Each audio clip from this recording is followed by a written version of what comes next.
பஞ்சு முறுக்கு மந்த்ரா கடலை எண்ணெயில நானே பண்ணுது ஒரு சேலஞ்ச். உங்களால இந்த மாதிரி முறுக்கு செய்ய முடியுமா? மந்த்ரா கடலை எண்ணெயில முறுக்கு செஞ்சு பாருங்க. ஓகே?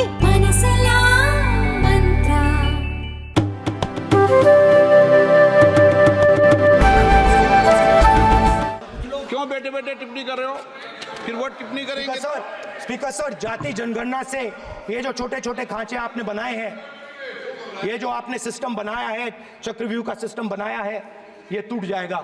और इसके लिए हम पूरा दम लगा के, पूरा इंडिया गठबंधन दम लगा के ये काम करेगा। धन्यवाद। जय हिंद।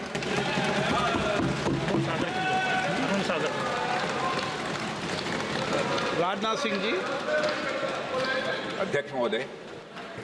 अध्यक्ष महोदय, नेता प्रतिपक्ष ने बजट के संबंधित जो भी भ्रांतियां पैदा की हैं, जब बजट से संबंधित जवाब देने के लिए वित्त मंत्री जी खड़ी होंगी तो उन भ्रांतियों को लेकर जो भी क्लैरिफिकेशन देना है, जो कुछ भी देश को संदेश देना है, वो अपनी तरफ से संदेश देंगी।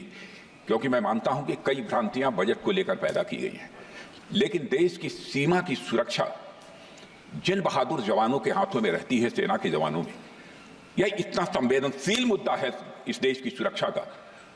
और सेना से जुड़े हमारे अग्निवीर के जवानों को लेकर जो देशवासियों को गुमराह करने की कोशिश की जा रही है, उस संबंध में मैं कहना चाहता हूं अध्यक्ष महोदय, जब भी आपका आदेश होगा इस सदन के समक्ष मैं पूरी तरह से अपना अग्निवीरों को लेकर स्टेटमेंट देने को तैयार हूं। विष्णुदत्त शर्मा।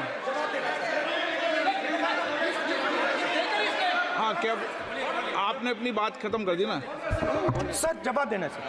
आपने कहा सर जवाब देना सर। आपने ये कहा उन्होंने कुछ नहीं बोला, उन्होंने आपके शब्दों को बोला कि सर, एक मिनट मेरा नाम लिया सर। हाँ, तो मैं बोलने दूंगा आपको। इंडिकेट किया सर। एक मिनट। अग्निवीर पे विषय पर उन्होंने कहा कि मैं सारे विषय पर चर्चा करने को तैयार हूं। ये काम सर, डिफेंस मिनिस्टर ने कहा कि मैंने अग्निवीर की बात उठाई। सर, पहले भी डिफेंस मिनिस्टर ने कहा था कि शहीद अग्निवीर परिवारों को कॉम्पनसेशन दिया गया है, और उन्होंने कहा, हाउस में कहा कि 1 करोड़ रुपया कॉम्पनसेशन दिया गया है, मगर सर वो गलत था। सर, उस शहीद परिवार को इंश्योरेंस दिया गया था, कॉम्पनसेशन नहीं दिया गया था। सर मैं ये कहना चाहता हूं सर, ये सच है सर। और सर, भाषण के एकदम बाद सर कॉम्पनसेशन गया था सर। सर ये सच्चाई है सर, इसको कोई नकार नहीं सकता, ये सच्चाई है सर। सर आखिरी बात सर, आखिरी बात सर, आपने एक और चक्रव्यूह बना दिया है सर। मीडिया वालों को सर आपने पिंजरे में बंद कर दिया सर, उनको बाहर निकाल दीजिए प्लीज। एक मिनट। माननीय आप प्रतिपक्ष के नेता हैं और ये मैं आपसे हंस रहे हैं आप, ये तरीका आपका। आप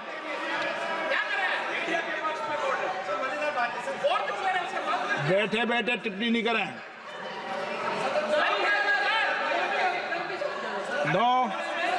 आपने, माननीय प्रतिपक्ष के आप नेता हैं, मैं आपसे ये अपेक्षा करता हूं कि आप नियम प्रक्रिया को पूरा पढ़ ले पहले एक बार। मुझे अच्छा लगेगा आप नियम प्रक्रिया को पढ़ लें। कभी भी सदन के मामले के अंदर कभी भी कोई माननीय सदस्य टिप्पणी नहीं कर सकता। यह व्यवस्था अध्यक्ष की होती है, ठीक है ना? ये अध्यक्ष व्यवस्था है। हाँ बोलिए, आप मुझसे तो बोलिए ना। एक सेकंड सर, बेचारे सर, बेचारे सर मीडिया वाले हैं सर। बेचारे नहीं है वे, बेचारे शब्द बोलो उनके लिए। सर नॉन बेचारे मीडिया वाले हैं सर। नो बेचारे नहीं, नॉन बेचारे सर, नॉट बेचारे मीडिया वाले हैं सर। हाँ सर, नॉट बेचारे। एक मिनट, आप मैं बैठा हूँ ना, वह आप आसन पे बात कर रहे हैं तो आसन को बात करने दो। नो मैं बताऊँ सर। नॉट बेचारे मीडिया वालों ने कहा है सर कि प्लीज, उन्होंने मुझसे कहा है कि आपसे हाथ जोड़कर कहें कि उनको निकलने दें, क्योंकि वो बड़े डिस्टर्बेंस है। एक मिनट प्लीज, एक मिनट। सदन के नेता हैं आप, प्लीज प्लीज आपको बैठे बैठे बोलने की टिप्पणी नहीं की। सदन के बैठे बैठे टिप्पणी मत कीजिए आप, प्लीज। सदन के अंदर मैंने पहले भी कहा कि आप नियम प्रयोग का पूरा अध्ययन कर लें। सदन की किसी भी व्यवस्था के मामले के अंदर आप प्रतिपक्ष के नेता हैं, आप मुझे चेंबर में आके मिले, कोई परेशानी हो, किसी को अलाउ नहीं किया हो, कोई बात हो तो हमें बताएं, ठीक है ना। लेकिन सदन की आप अब बैठ जाइए, सदन के अंदर सदन की व्यवस्थाओं पर प्रश्न नहीं उठाएं, ये आपसे अपेक्षा मेरी। प्लीज नो, हो गया।